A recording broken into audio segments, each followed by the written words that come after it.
Você já ouviu falar do jovem pastor que mudou o destino de uma nação inteira? E se eu te dissesse que a história de Davi não é só sobre batalhas e glória, mas também sobre falhas profundas e um coração que buscou a Deus contra todas as probabilidades? Prepare-se para descobrir a verdade que poucos têm coragem de contar, aquela que quebra as ideias prontas e revela o homem por trás da lenda.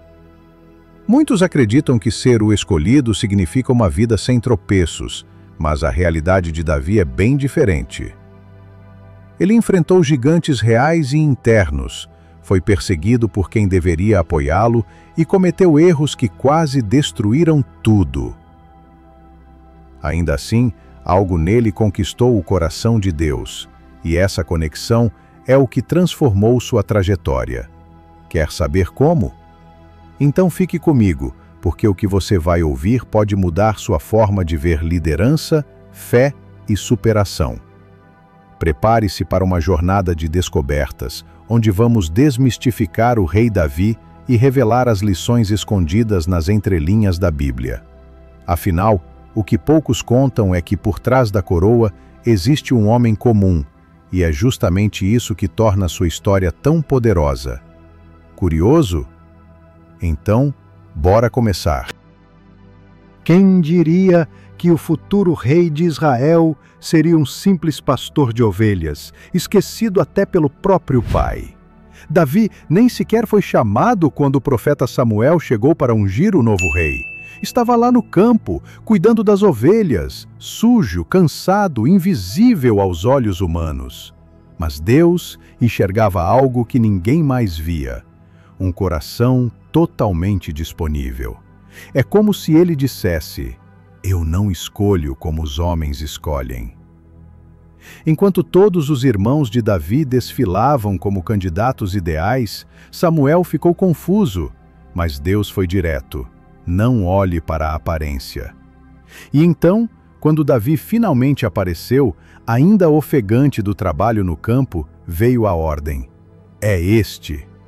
Foi naquele momento, com um chifre cheio de azeite, que o improvável foi ungido rei, mesmo com Saul ainda ocupando o trono. E isso muda tudo, porque às vezes Deus já te escolheu, mesmo que o sistema ainda não saiba disso. Esse ato silencioso, sem pompa real, plantou uma semente de realeza no solo da humildade. Davi voltou a cuidar das ovelhas como se nada tivesse acontecido, mas algo já havia mudado, por dentro. Deus costuma fazer isso: primeiro te unge, depois te esconde, só para te preparar longe dos holofotes. E aí, quando o momento chega, tudo começa a fazer sentido, ou quase tudo. A cena é digna de um épico. De um lado, um exército inteiro paralisado pelo medo. Do outro, um garoto ruivo, de estatura comum, com uma funda na mão e fé no coração. Enquanto todos viam um gigante invencível, Davi enxergava um inimigo sem aliança com Deus. Golias zombava, desafiava, gritava, mas Davi tinha algo que o gigante não conhecia: convicção. Aquilo não era só coragem, era confiança inabalável no Deus que o havia preparado em segredo. Antes da batalha, tentaram vestir Davi com a armadura do rei. Pesada, desconfortável, desnecessária.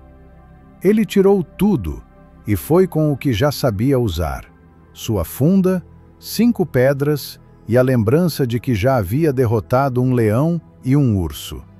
E aí vem o detalhe mais poderoso: ele correu na direção do gigante. Enquanto todo o exército recuava, Davi avançava. E ao lançar aquela pedra, não foi só Golias que caiu, foi a incredulidade de toda uma nação que foi ao chão junto com ele. Essa história vai muito além de vencer um inimigo físico. É sobre enxergar oportunidades onde os outros só veem ameaça. Às vezes, o que parece um obstáculo é, na verdade, o palco que Deus preparou para revelar o que Ele já plantou em você.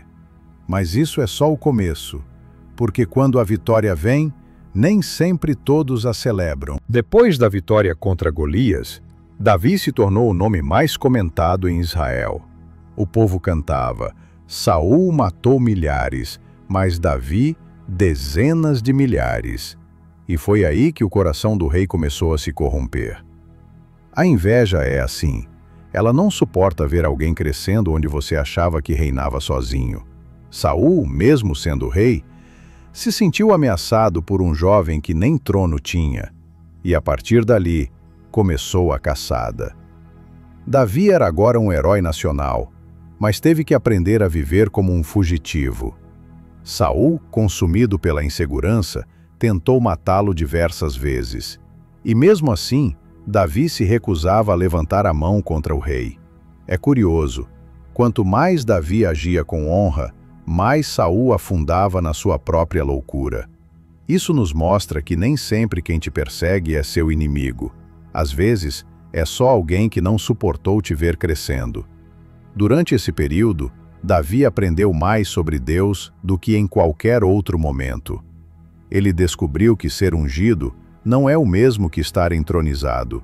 Às vezes, Deus te unge hoje, mas só te exalta depois de te moldar com fogo. E foi nesse deserto de perseguição que Davi começou a escrever alguns dos salmos mais profundos. Mas falaremos disso mais adiante. O deserto não é apenas um lugar geográfico, é um estado de alma.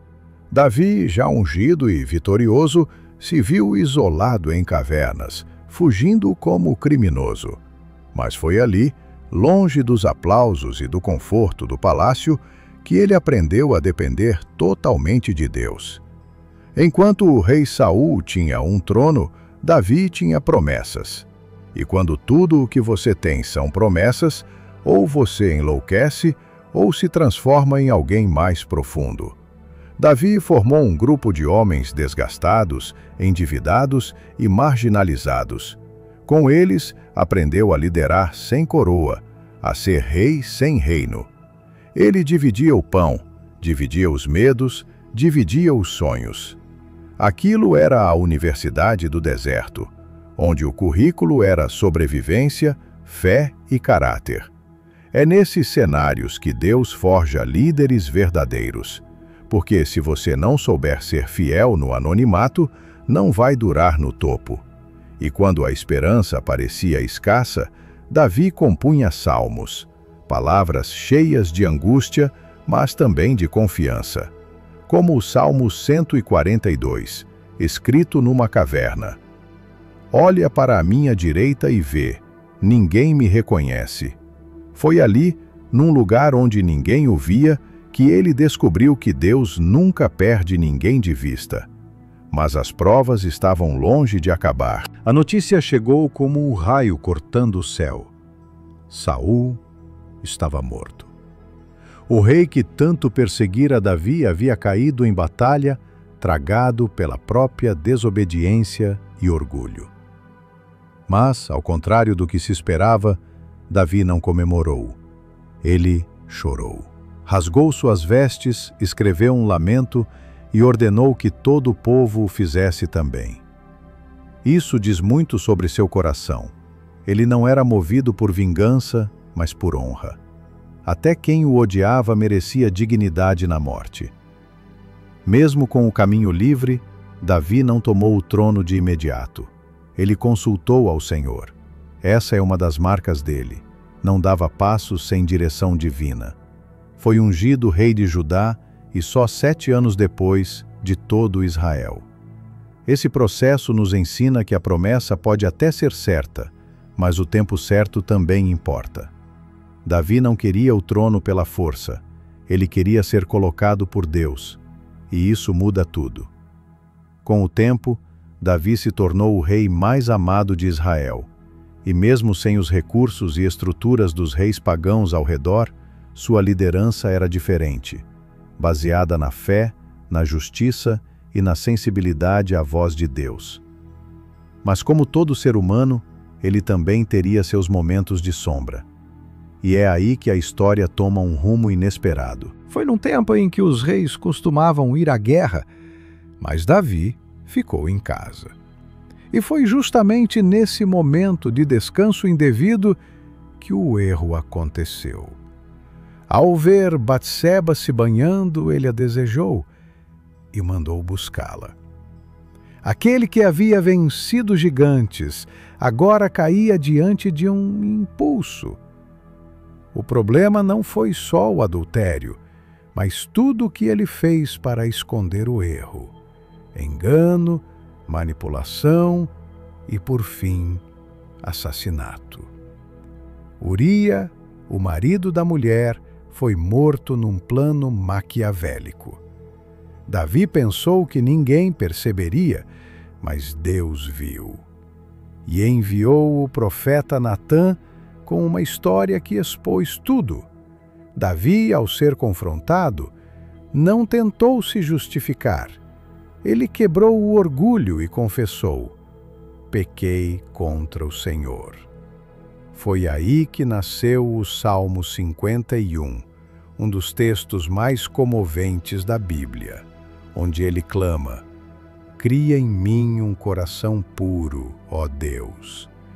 Mesmo o rei, Davi entendeu que autoridade sem arrependimento vira tirania. As consequências vieram. O filho com Batseba morreu, sua casa foi marcada por conflitos e sua imagem pública nunca mais foi a mesma. Mas mesmo assim, Deus não o abandonou. Porque ele não está em busca de pessoas perfeitas, mas de corações quebrantados. E foi nesse vale sombrio que Davi reencontrou a luz da graça. Mas a história ainda não termina por aí. O que começa como um deslize particular, muitas vezes termina como um terremoto familiar. E foi isso que Davi viveu. Seus filhos cresceram à sombra do seu erro, e o caos entrou pela porta da sua própria casa. Absalão, seu filho mais carismático e ambicioso, se revoltou. Primeiro assassinou o próprio irmão em nome da vingança. Depois virou o coração do povo contra o pai, conspirando para tomar o trono. A dor mais aguda de Davi não veio dos inimigos externos, mas dos que carregavam o seu sangue. Davi teve que fugir de Jerusalém, descalço e humilhado. O rei, agora idoso, se via novamente no deserto, mas dessa vez perseguido por seu próprio filho. Mesmo assim, ele não perdeu a sensibilidade. Proibiu seus soldados de matar Absalão. Mas o jovem morreu pendurado numa árvore, e o lamento de Davi atravessa os séculos. Absalão, meu filho, quem me dera eu tivesse morrido em teu lugar. É um grito de culpa, de amor e de impotência que muitos pais ainda sentem hoje. Esse episódio nos mostra como os erros não resolvidos têm o poder de se multiplicar nas próximas gerações. E embora Davi fosse um homem segundo o coração de Deus, não estava imune às consequências dos próprios atos.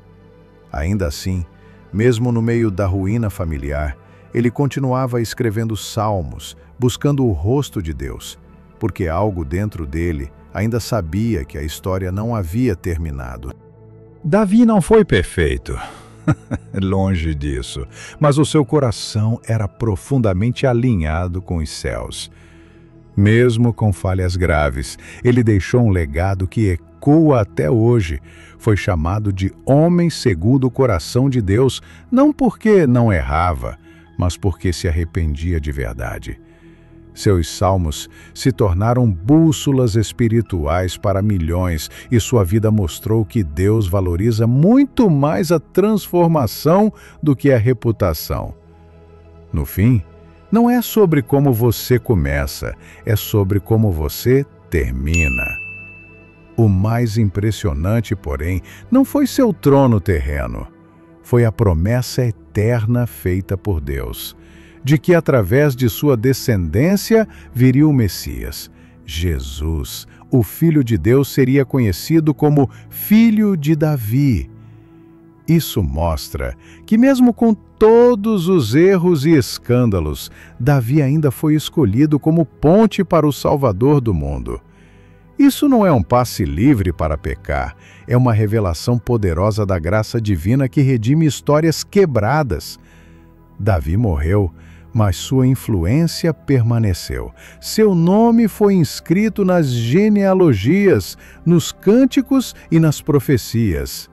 Ele foi rei, poeta, guerreiro, pai, fugitivo e homem de fé. E tudo isso o tornou uma figura única, complexa e profundamente humana. Mas existe algo sobre esse legado que pouca gente percebe. Algo que conecta o trono de Davi ao trono eterno nos céus.